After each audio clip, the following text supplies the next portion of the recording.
Naga adalah binatang yang diterima semua kalangan, mulai dari Hindu, Buddha, maupun era-era Islam.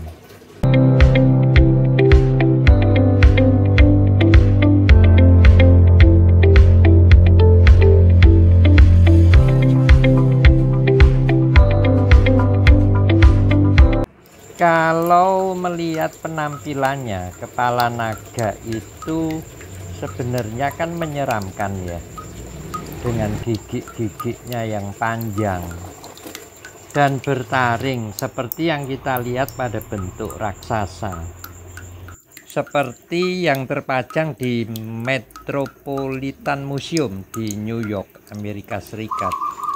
Kepala naga ada di berbagai bentuk artefak.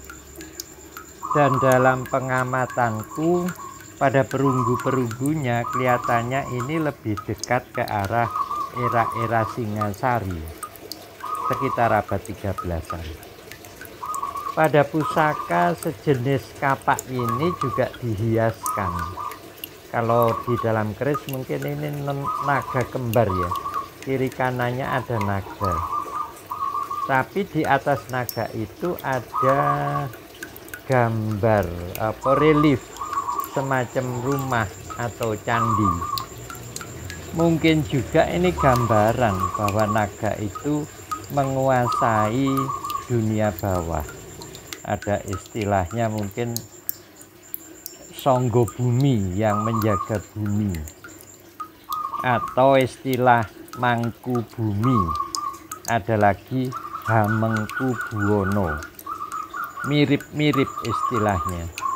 Demikian juga pada artefak ini. Yang berbeda tadi, naga itu tegak lurus bilah dan menyangga rumah.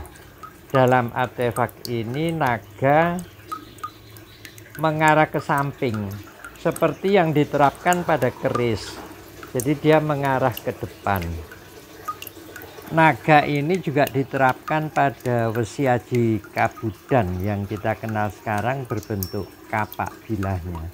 Artefak semacam ini dikenal atau disebut sebagai bimetal, di mana bilah aslinya itu adalah Wesiaji Kabudan dan diberi ornamen dengan perunggu.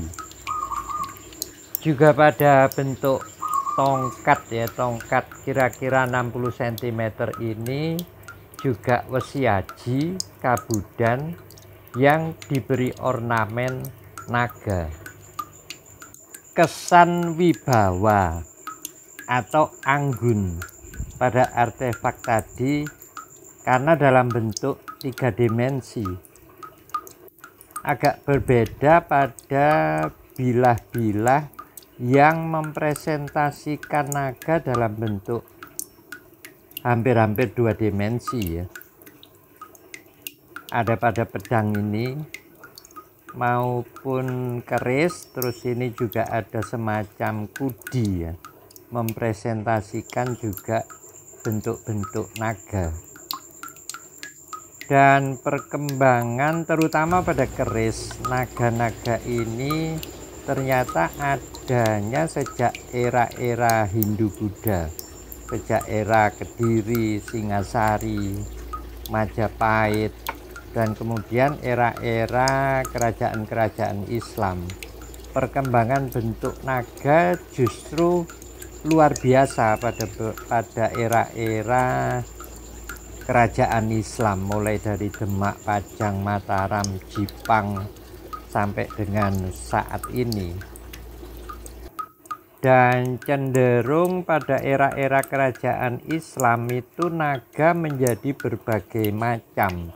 Ada naga sasra, ada naga siluman, naga rojo, naga kikik, bahkan juga ada naga liong yang mengadopsi bentuk naga dari Tiongkok. Ada juga bentuk-bentuk yang kiri kanan, naga pendito, ada naga kembar atau naga kemanten. Dan bentuk-bentuk keris naga di awal-awal dulu, kalau saat ini kita kenal sebagai Naga-Tapa, ada juga yang ngomong Naga-Pasa yang hanya kelihatan bentuk kepalanya. Dan memang sampai sekarang masih menjadi semacam perdebatan ya, itu benar-benar ada binatang naga, mitologi, atau itu lambang ular. Ada juga yang ngomong bahwa naga itu sebetulnya kan ular kobra. Dalam cerita Hindu memang ada naga Basuki yang dipakai tali oleh Matsya atau Avatara Wisnu untuk menggeret perahunya si Sang Manu. Sementara di dalam kepercayaan monoteis, di mana manusia terbuat dari tanah liat itu, peran ular juga luar biasa, karena tanpa ular ini Adam dan Hawa tidak bisa turun ke dunia. Jadi ternyata erat kaitannya ular, naga dengan manusia, kehidupan manusia maupun kesehatannya. Di samping dipakai sebagai lambang apotek, ternyata taring kobra itu inspirasi manusia untuk membuat jarum suntik. Matur nuwun.